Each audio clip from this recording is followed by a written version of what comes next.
Log items before declaration to see different results. Var prints undefined, let throws a reference error, and functions run perfectly. These divergent results stem from mechanical rules beneath the text.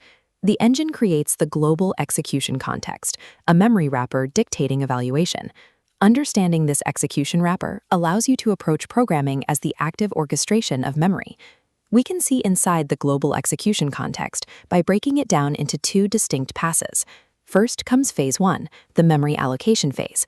Only when that is complete does the engine move to phase 2, the execution phase. In the memory phase, the engine reserves space for variables before a single line of code runs. During the execution phase, the engine reads the file a second time to assign values and perform calculations. Here is a standard 10-line JavaScript program. During the memory phase, the engine scans line by line. When it encounters a var declaration, it reserves the space and assigns a default empty placeholder called undefined. The engine handles let and const differently. It reserves the memory space, but places these variables behind a strict lock called the temporal dead zone. The memory is reserved, but any attempt to access it before the declaration line triggers an error. Standard function declarations bypass placeholders. The engine takes the complete code block and stores it fully intact in memory right from the start. With the memory reserved, the engine starts the execution phase.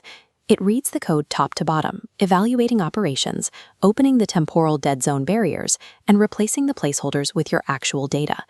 The term hoisting describes the byproduct of this two-phase memory system, rather than the physical movement of code within a file. When you invoke a function, the engine pauses the global timeline. It creates a new, smaller function execution context and stacks it directly on top of the global space. The engine tracks these stacked environments using the call stack. It allows the machine to manage active functions and remember exactly where it paused the previous environment. This creates a challenge when an active function needs to use a variable that was not defined inside its own local memory. To find a missing variable, the engine follows the rules of lexical scoping. It searches by stepping outward through the surrounding environments. This search path is determined entirely by where the function is physically typed inside your source code. The engine follows the hierarchy of indentation and nested brackets you wrote in the editor.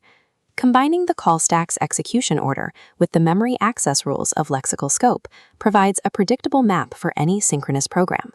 We can test this nested function. When the engine reaches this console.log, what does it find? It checks the active function execution context first.